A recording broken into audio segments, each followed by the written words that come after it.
Loser! You're a loser!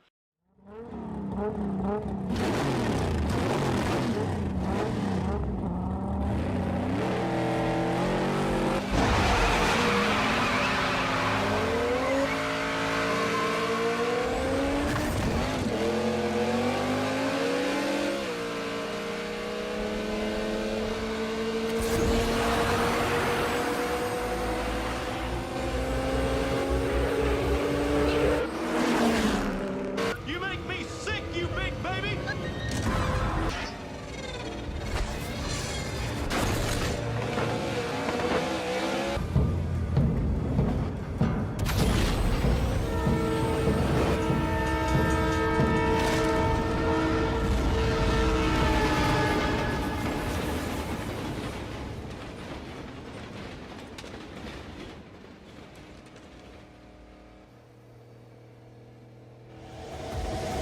Baby want a bottle? A big dirt bottle? Well, there you have it, kids. When you race a Toyota Supra, you don't just lose, you die. Nah, I'm just kidding. What's up, everyone? Thank you for watching a Montu Motors video, and today we're going to talk about the Toyota Supra. So the Toyota Supra was a 2+2 sports car / Grand Tourer that was produced by Toyota from 1978 to 2002. Originally, it was derived from the Toyota Celica, but was both longer and wider. Starting in mid-1986, the A70 Supra came out and was officially a separate model from the Toyota Celica. There were 4 generations of the Toyota Supra, and we're going to skip over the first one, the A40, unless you want me to talk about a car that looks like this. Old Man River, that old Man River. So we're going to go right ahead and skip ahead to the A60, or the Toyota Celica Supra. In 1981, Toyota released the A60 version of the Celica Supra. It was still based on the Celica platform, but there were several differences, notably in the design of the front end and the fully retractable pop-up headlights. Yay, 80s! All of the cars were equipped with inline sixes, whereas the Celicas had 4 cylinders. Some of the available motors were the 2-liter MTEU inline 6 turbo, and there were motors as large as the 2.8-liter 5MGE. Transmission choices were a 5-speed manual or a 4-speed automatic. There were also 2 different types of Celica Supras, the L-type and the P-type. The L-type was the luxury model, while the P-type was the performance model. All P-types had LSDs included. L-type models also had an option of a digital dash display with a trip computer. These featured a digital tachometer, speedometer, an electronic fuel level, and coolant gauge. The trip computer could also calculate and display various things such as fuel economy in miles per gallon, or your estimated time of arrival to your destination, as well as the distance. The most powerful version was a P-type with the 2.8-liter 5MGE that had 178 horsepower and 170 pound-feet of torque. So it wasn't necessarily a very powerful car, but for the time it was actually decently quick. In 1986, Toyota decided to cut the bonds between the Celica and the Supra, making their own separate models. Thus, the A70 Supra was born. It still retained the 2-liter 1G GTE from the prior generation, but now had the 3-liter 7MGE and turbocharged 7M GTE, and also the hugely popular 1JZ GTE inline 6, which was a 2.5-liter twin turbo motor. The 7M GTE had 4 valves per cylinder and dual overhead cams, as well as a CT26 turbocharger, and was rated at 230 horsepower at 5,600 RPM. Later versions of the 1JZ GTE, however, would have up to 276 horsepower, which was the maximum allowed by the Japanese Gentleman's Agreement. Toyota also included a new piece of technology called the ACIS, or their Acoustic Control Induction System. This controlled the compression pulses inside the intake piping to increase power, and was also part of the 7M GE and GTE's new technology. Transmission choices were the 4-speed automatic, as well as the 5-speed W58 manual and the excellent 5-speed R154 manual. In 1987, when the turbo models were released, they also released a sports package as well. It was standard on the turbo and optional on the base models.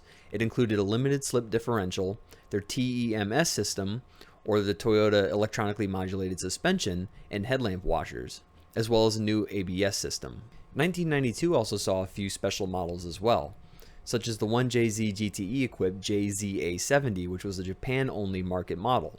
This had the 2.5 twin-turbo R, as its trim was called, and a torsion differential, Bilstein suspension, larger diameter sway bars, Recaro seats, a Momo steering wheel and gear knob, as well as matching interior trim. The front lip included brake ducts, and the twin-turbo R also had the color option metallic dark green. This was the fastest production A70 that was made. Another special model that came out back in 1988 was the Turbo A model. This had the 7M GTE and was a homologation special for the Japanese Touring Car Championship, or the JTCC. Only 500 were produced and sold in Japan, and there were a few differences between the standard model and the Turbo A, both cosmetic and mechanical. The engine came with a special head that had less valve shrouding and clearance cut for higher lift cams. The TRD source cams helped increase valve lift, and the stock CT26 Turbo had a slightly larger inducer. Power was upped on the Turbo A to 266 horsepower. In 1989, Toyota started development on the A80 Supra. They decided to take sports car development very seriously and decided to redesign the entire car. In 1990, they had the first test mule built in an A70 body, but with all new technology for the A80. 1992, they finally developed the body for the A80, and the classic Supra that we all know and love was finally developed. The car was released in April 1993 and became a hugely popular car. Engine options were all new with the 2JZ GE, which was a non-turbo 3-liter. Then they had the 2JZ GTE, probably Toyota's most popular motor ever produced, which was a sequential twin-turbocharged version of the Toyota 2JZ GE. Power was at 276 horsepower, again for the gentleman's agreement. However, torque was increased over the 1JZ GTE. Styling elements were borrowed from the Toyota 2000 GT of many years before. In proper sports car fashion, 0 to 60 was claimed in 4.6 seconds, and the quarter mile was achieved in 13.1 seconds at 109 miles per hour. The Japanese turbo versions were able to reach 177 miles an hour, but the cars were limited to only 112 miles an hour in Japan. Owing to this was the very low drag coefficient of 0.31 for the naturally aspirated models and 0.32 for the turbo models, but mostly due to the rear spoiler. Transmission choices were still the 4-speed automatic or the 5-speed W58 manual in the 2JZ GE and the awesome 6-speed V160 manual for the turbo, developed by Getrag. Toyota took weight savings very seriously with the A80 Supra. They used aluminum for the hood, front cross member, oil and transmission pans, and the suspension upper A-arms. Other measures that they took included hollow carpet fibers, magnesium alloy steering wheel, and a plastic gas tank and lid, as well as gas-injected rear spoiler and a single exhaust pipe. The A80 was about 200 pounds lighter than the A70 despite having features such as dual airbags, traction control, larger brakes, wheels, and tires, and an additional turbo. The stock A80 Supra was also really effective for road racing. In factory tune, it was able to pull 0.98 lateral Gs on a skid pad, and it had a very efficient braking system as well, with a 4-sensor 4-channel track tune ABS system with yaw control, where each caliper was censored and the brakes are controlled individually according to the speed, angle, and pitch of the upcoming corner. And the Super Turbo actually had a really short stopping distance from 70 to 0. It could do it only 149 feet. This was tested in 1997 by Car and Driver and was a record that stood until 2004 when it was broken by the Porsche Carrera GT, a car costing nearly 10 times as much as a Supra, and it only beat it by 4 feet. Toyota has considered bringing back the Supra as of late. They had the 2007 FT-HS concept and more recently the FT1 concept back in 2014. The powertrains were said to be anything from a 3.5-liter V6 with a hybrid system to a twin-turbo V6 to even a turbocharged inline-6 sourced from BMW. Frankly, I think Toyota should build this car.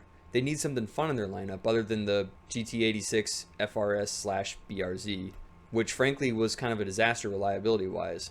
And Toyota really need to spice up their lineup because lately their cars have been, well, kind of boring. Reliable, but just boring. They need to add some excitement to their lineup. But we'll see what the future holds. If Toyota's considering building this, you've got our vote. Anyway, we hope you guys enjoyed this video and learned a lot about the Toyota Supra.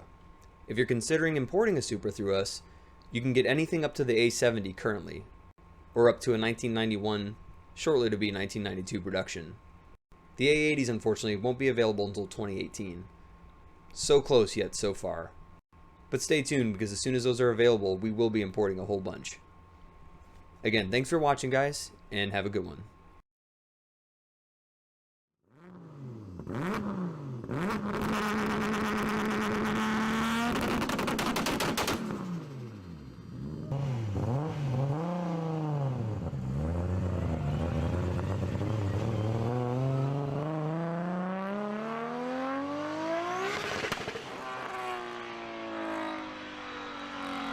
would definitely recommend Matsu Motors. And I would definitely go through Matsu Motors again and again. Registration, insurance, all that stuff, but at the end of the day, they took care of every fear you could possibly have. They'll be able to answer it right on the spot. That was a ridiculously simple process for getting a JDM car. I couldn't be happier with my purchase from Matsu Motors.